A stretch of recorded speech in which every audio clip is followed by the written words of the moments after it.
Hello everyone, welcome to RS3 classes. Student, हम लोग modern history का क्लास कर रहे हैं। आज का टॉपिक हमारा है यूरोपीय कंपनियों का आगमन का प्रैक्टिस सेट। जैसा कि आप लोग जानते हैं कि हम पहले टॉपिक करा कर फिर उसका प्रैक्टिस सेट करवाते हैं। तो जो भी इससे यूरोपीय कंपनियों का आगमन से जितने भी क्वेश्चन पिछले जो पेपर हुए हैं, इससे जितने भी क्वेश्चन बने हुए हैं तो वही प्रैक्टिस सेट है। तो इससे आप लोग सभी को यह पता चलेगा कि किस प्रकार से क्वेश्चन इससे पूछे जाते हैं और आगे कैसे पूछा जाएगा। तो ये क्लास मोस्ट इम्पॉर्टेंट है, आप लोग ध्यान से देखिएगा और मेरे क्लास को लाइक, सब्सक्राइब, शेयर, कमेंट जरूर कर दिया करिए। तो चलिए हम लोग स्टार्ट करते हैं। पहला क्वेश्चन क्या है? तो पहला क्वेश्चन यह है कि मध्यकाल में भारत से व्यापार स्थापित करने वाले थे। तो कौन मध्यकाल में भारत से व्यापार स्थापित किया था? तो पुर्तगाली किए थे। पुर्तगाली मध्यकाल में सर्वप्रथम भारत से व्यापार। आगे हम लोग क्वेश्चन देखते हैं। निम्नलिखित में से कौन नीला जल योजना यानी ब्लू वाटर नीति से संबंधित है? तो कौन संबंधित है? तो द अल्मीड़ा संबंधित है नीला जल योजना से। आगे हम लोग क्वेश्चन देखते हैं। वास्को डी गामा, ये तो सभी को पता होगा, वास्को डी गामा भारत कब आया था? यह भी पूछा गया है क्वेश्चन। तो 1498 में वास्को डी गामा भारत आया था। आगे हम लोग देखते हैं। पुर्तगाली उपनिवेश का प्रथम वायसराय भारत में कौन हुआ? तो कौन हुआ वायसराय प्रथम भारत में पुर्तगाली उपनिवेश का? तो कौन हुआ? तो अल्मीड़ा हुआ, अल्मीड़ा। आगे सुमेलित करने के लिए आया है, तो आप लोग इसे ध्यान से देखिएगा कि कौन कौन सा किससे सुमेलित करता है ये समुद्री यात्री। तो वास्को डी गामा कहाँ से आया था? तो वास्को डी गामा पुर्तगाल से आया था। और क्रिस्टोफर कोलंबस कहाँ से आया था? तो स्पेन से आया था। और कैप्टन कुक कहाँ से आया था? तो ग्रेट ब्रिटेन से आया था कैप्टन कुक। और तस्मान कहाँ से आया था? तो हॉलैंड से आया था। यानी कौन सा ऑप्शन सही हो जाएगा? तो ऑप्शन नंबर बी सही हो जाएगा, ऑप्शन नंबर बी सही हो जाएगा। आगे हम लोग देखते हैं। तो भारत में पुर्तगाली शक्ति का वास्तविक संस्थापक कौन था? देखिए, इसको ध्यान से देखिएगा। भारत में पुर्तगाली शक्ति का वास्तविक संस्थापक कौन था? तो अल्बुकर्क था। ये सब क्वेश्चन कई बार पूछे गए हैं एग्जाम में। और आगे देखते हैं। पुर्तगालियों ने भारत में निम्न में से किस स्थान पर प्रथम दुर्ग का निर्माण किया था? पुर्तगालियों ने भारत में कहाँ पर प्रथम दुर्ग का निर्माण किया था? तो कोचीन में किए थे। आगे हम क्वेश्चन देखते हैं। किन यूरोपियन ने भारत में प्रथम सामुद्रिक व्यापारिक केंद्र स्थापित किए? तो किन यूरोपियन ने भारत में प्रथम सामुद्रिक व्यापारी केंद्र स्थापित किए? तो सबसे पहले किसने व्यापारिक केंद्र स्थापित किया था? तो पुर्तगालियों ने। आगे हम लोग क्वेश्चन देखते हैं। बंगाल की निम्नलिखित फैक्ट्रियों में से एक जो पुर्तगालियों द्वारा स्थापित की गई थी वह थी? तो कौन थी? तो हुगली थी। हुगली में स्थापित किए थे पुर्तगालियों ने। बंगाल की खाड़ी में समुद्री डकैती हेतु हुगली का उपयोग कौन करता था? तो कौन करता था? तो पुर्तगाली करते थे। ये कई स्टेट पीसीएस में कई बार इससे क्वेश्चन बने हुए हैं, आप लोग इसे ध्यान से देखिएगा। बंगाल की खाड़ी में समुद्री डकैती हेतु हुगली का उपयोग कौन करता था? तो पुर्तगाली लोग करते थे। आगे हम लोग देखते हैं। कलकत्ता किसने बसाया था? तो कलकत्ता जॉब चारनॉक ने बसाया था कलकत्ता को। और अगला क्वेश्चन क्या है? भारत के साथ व्यापार के लिए सर्वप्रथम संयुक्त पूंजी कंपनी किन लोगों ने आरंभ की? भारत के साथ व्यापार के लिए सर्वप्रथम संयुक्त पूंजी कंपनी किन लोगों ने आरंभ की? तो किसने आरंभ की? डच ने आरंभ किए थे सबसे पहले।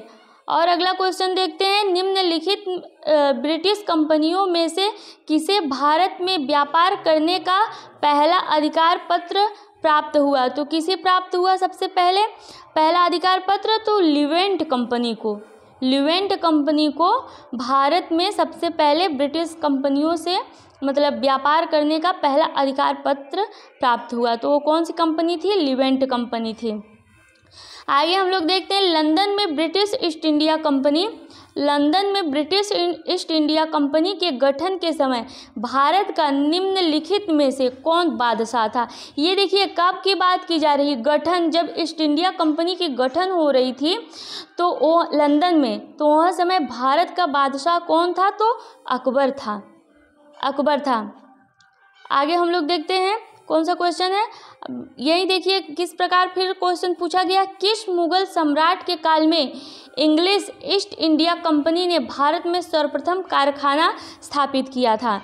तो किसके समय में सर्वप्रथम कारखाना ईस्ट इंडिया कंपनी ने मतलब स्थापित किया? तो जहांगीर के समय। तब उस समय मतलब अकबर ख़त्म हो गया था। तो गठन किसके समय हुआ? अकबर के समय में। और फिर स्थापित किसके समय हुआ? ईस्ट इंडिया कंपनी की स्थापना किसके समय हुई? तो जहांगीर के समय में हुई थी। आगे हम लोग देखते हैं कौन सा क्वेश्चन है। भारत में 1613 ईस्वी में अंग्रेजों ने अपनी पहली फैक्ट्री कहाँ स्थापित की थी? तो कहाँ स्थापित किए थे? तो सूरत में स्थापित किए थे। भारत में 1613 में अंग्रेजों ने अपनी पहली फैक्ट्री कहाँ स्थापित की? तो सूरत में स्थापित किए।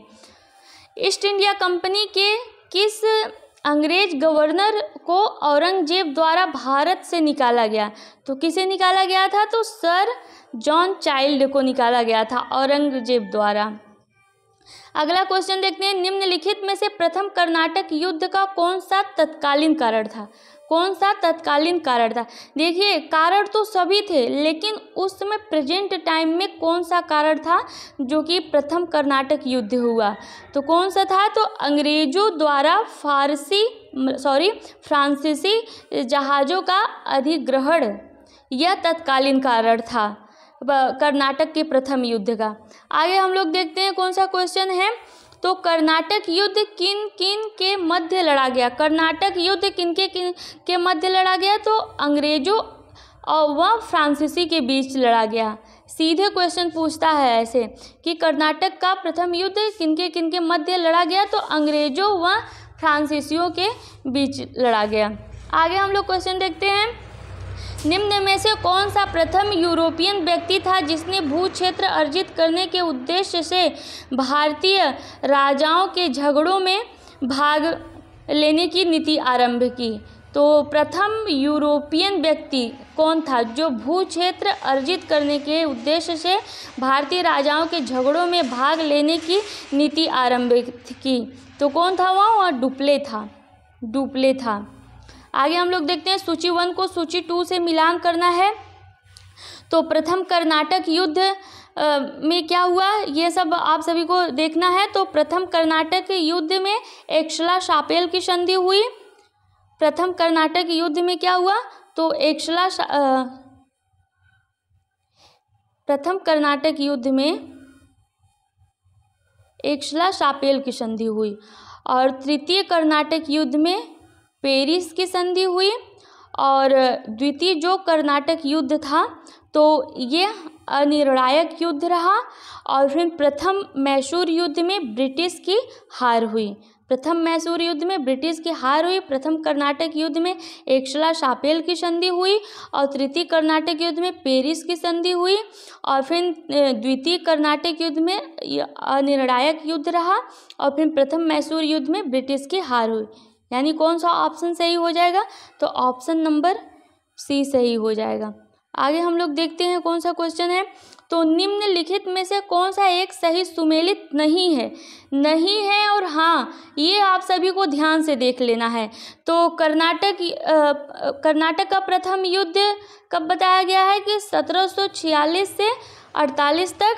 और फिर कर्नाटक का द्वितीय युद्ध 1750 से 52 तक। और कर्नाटक का तृतीय युद्ध 1758 से 63 तक। और पानीपत का तृतीय युद्ध 1761 में हुआ था। तो इसमें कौन सा सही है? मतलब पूछा गया है नहीं सही है, तो इसमें कौन सा गलत है? तो ये कर्नाटक का द्वितीय युद्ध 1750 से 52 में नहीं हुआ था। यह कर्नाटक का द्वितीय युद्ध 1749 से 54 तक चला था। यही गलत है। और बाकी ये सब कर्नाटक का तृतीय युद्ध, प्रथम युद्ध और पानीपत का युद्ध, ये सब सही है। आगे हम लोग देखते हैं फ्रांसीसी ईस्ट इंडिया कंपनी स्थापित हुई। तो किसके समय में फ्रांसीसी ईस्ट इंडिया कंपनी स्थापित हुई? तो लुई 14वें के समय में, शासनकाल में फ्रांसीसी ईस्ट इंडिया कंपनी की स्थापना हुई। आगे हम लोग देखते हैं डच ईस्ट इंडिया कंपनी ने किस वर्ष अपनी फैक्ट्री पटना में स्थापित की थी? तो कब स्थापित किए थे? तो 1632 में। निम्न यूरोपीय शक्तियों ने भारतीय व्यापार में समय समय पर प्रवेश किया। तो ये आप सभी को सीक्वेंस बाय लगाना है। तो सबसे पहले कौन आया? तो सबसे पहले पुर्तगाली आए, आप लोग सभी लोग जानते हैं। फिर उसके बाद डच आए, फिर उसके बाद अंग्रेज आए, फिर उसके बाद फ्रांसीसी आए, यानी चौथा और फिर दूसरा और फिर तीसरा और फिर ये चौथा हो गया, यानी ऑप्शन नंबर बी सही है। आगे हम लोग देखते हैं सूची 1 को सूची 2 से मिलान करना है। तो कौन सा सही है? ये मिलान करना है। तो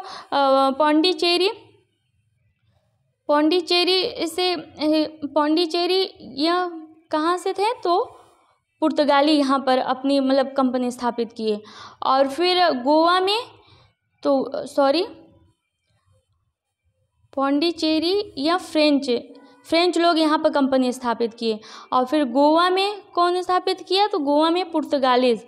और फिर ट्रांकेबार में डेनिश और फिर सद्रास में डच कंपनी स्थापित किए, यानी ऑप्शन नंबर ए सही हो जाएगा।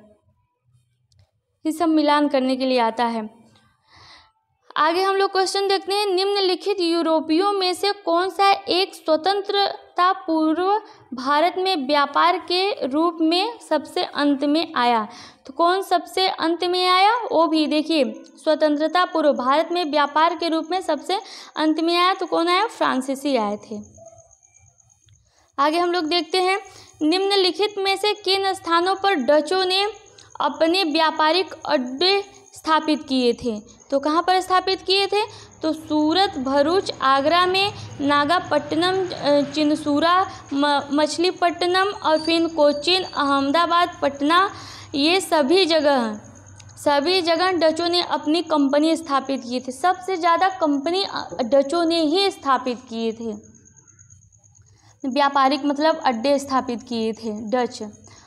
और आगे हम लोग क्वेश्चन देखते हैं निम्न पर विचार कीजिए।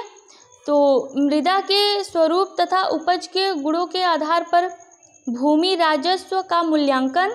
और फिर दूसरा क्या है? युद्ध में चलती फिरती तोपों का उपयोग और तंबाकू और लाल मिर्च की खेती।